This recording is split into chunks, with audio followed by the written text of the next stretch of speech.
حضرت ابو بکر صدیق رضی اللہ تعالیٰ عنہ 313 یعنی بدر والوں میں بھی شامل ہیں، 10 یعنی عشرہ مبشرہ میں بھی شامل ہیں، 4 یعنی خلفائے راشدین میں بھی شامل ہیں، 1 یعنی حضور صلی اللہ علیہ وآلہ وسلم کے ساتھ غار میں رفیق ہونے کا شرف پانے میں بھی شامل ہیں۔ آپ نے بالغ آزاد مردوں میں سب سے پہلے اسلام قبول کیا، اور حضور صلی اللہ علیہ وآلہ وسلم نے جب دعوت دی تھی تو آپ نے فوراً اسے قبول کیا۔ اس طرح سابقین اور اولین میں بھی شامل ہوئے۔ آپ اسلام کے سب سے پہلے خلیفہ ہیں۔ آپ کا اسلامی نام عبداللہ، کنیت ابو بکر، لقب صدیق اور عتیق ہے۔ نبی کریم صلی اللہ علیہ وآلہ وسلم نے جب قریش کو معراج کا واقعہ بتایا تو قریش نے اس کی تکذیب کی، جبکہ ابو بکر رضی اللہ تعالیٰ عنہ نے تصدیق کی۔ چنانچہ حضور صلی اللہ علیہ وآلہ وسلم نے آپ کی اس تصدیق کی وجہ سے آپ کو صدیق کا لقب دیا۔ ابن سعد کی روایت ہے کہ جب معراج میں آپ صلی اللہ علیہ وآلہ وسلم کو آسمانوں کی سیر کرائی گئی تو آپ صلی اللہ علیہ وآلہ وسلم نے جبرائیل سے کہا کہ میری اس سیر کو کوئی تسلیم نہیں کرے گا۔ جبرائیل علیہ السلام نے عرض کیا کہ آپ کی تصدیق ابو بکر رضی اللہ تعالیٰ عنہ کریں گے کیونکہ وہ صدیق ہیں۔ نبی اکرم صلی اللہ علیہ وآلہ وسلم نے ابو بکر رضی اللہ تعالیٰ عنہ سے فرمایا تم جہنم سے آزاد ہو۔ تب سے آپ رضی اللہ تعالیٰ عنہ کا لقب عتیق ہو گیا۔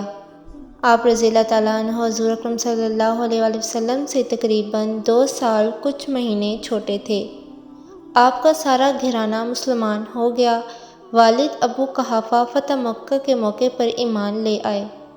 آپ کی صاحبزادی حضرت عائشہ رضی اللہ تعالیٰ عنہا حضور صلی اللہ علیہ وآلہ وسلم کے نکاح میں تھیں۔ عمرو بن عاص رضی اللہ تعالیٰ عنہ سے روایت ہے کہ رسول اللہ صلی اللہ علیہ وآلہ وسلم نے انہیں لشکر ذات السلاسل کا امیر مقرر کیا۔ وہ کہتے ہیں تو میں آپ کی خدمت میں حاضر ہوا اور عرض کیا اللہ کے رسول صلی اللہ علیہ وآلہ وسلم، لوگوں میں آپ کو سب سے زیادہ محبوب کون ہے؟ آپ صلی اللہ علیہ وآلہ وسلم نے فرمایا عائشہ۔ میں نے پوچھا مردوں میں کون ہے؟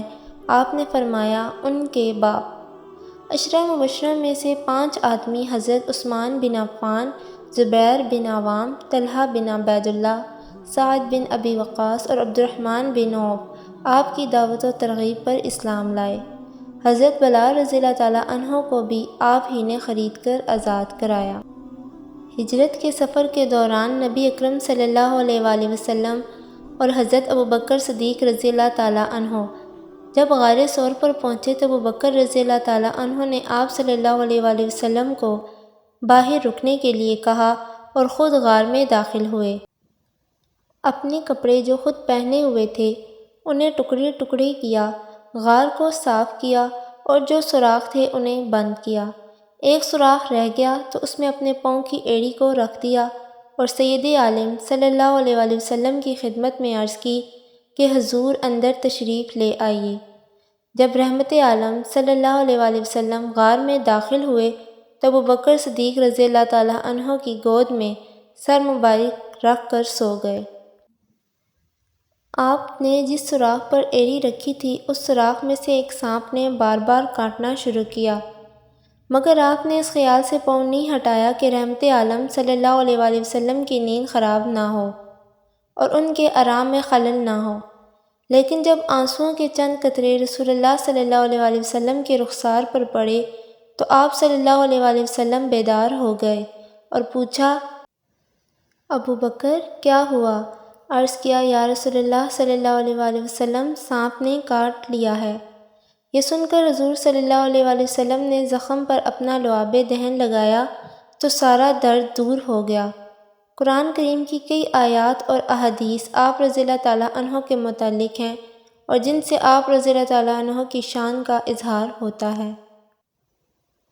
رسول اللہ صلی اللہ علیہ وآلہ وسلم نے فرمایا کوئی شخص بھی ایسا نہیں جس نے ابو بکر بن ابو قحافہ سے زیادہ مجھ پر اپنی جان و مال کے ذریعے احسان کیا ہو۔ حضرت ابو ہریرہ رضی اللہ تعالیٰ عنہ سے روایت ہے رسول اللہ صلی اللہ علیہ وآلہ وسلم نے دریافت کیا آج تم میں سے کس نے روزہ رکھا ہے؟ حضرت ابوبکر صدیق رضی اللہ تعالیٰ عنہ نے کہا میں نے۔ آپ صلی اللہ علیہ وآلہ وسلم نے فرمایا آج تم میں سے کون جنازے میں شامل ہوا؟ ابوبکر صدیق رضی اللہ تعالیٰ عنہ نے کہا میں۔ آپ صلی اللہ علیہ وآلہ وسلم نے فرمایا آج تم میں سے کس شخص نے کسی مسکین کو کھانا کھلایا؟ حضرت ابوبکر صدیق رضی اللہ تعالیٰ عنہ نے کہا میں نے۔ آپ صلی اللہ علیہ وآلہ وسلم نے فرمایا آج تم میں سے کس شخص نے کس مریض کی عیادت کی ہے؟ حضرت ابوبکر صدیق رضی اللہ تعالیٰ عنہ نے کہا میں نے۔ رسول صلی اللہ علیہ وآلہ وسلم نے فرمایا جس کسی آدمی میں یہ سب اوصاف اکٹھے ہوتے ہیں تو وہ جنت میں داخل ہو جاتا ہے۔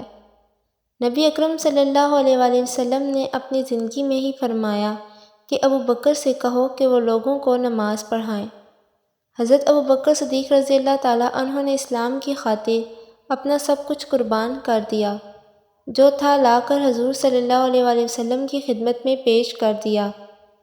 آپ رضی اللہ تعالیٰ عنہ بدر سے لے کر فتح مکہ اور بعد کی غزوات میں حضور صلی اللہ علیہ وآلہ وسلم کے ساتھ رہے۔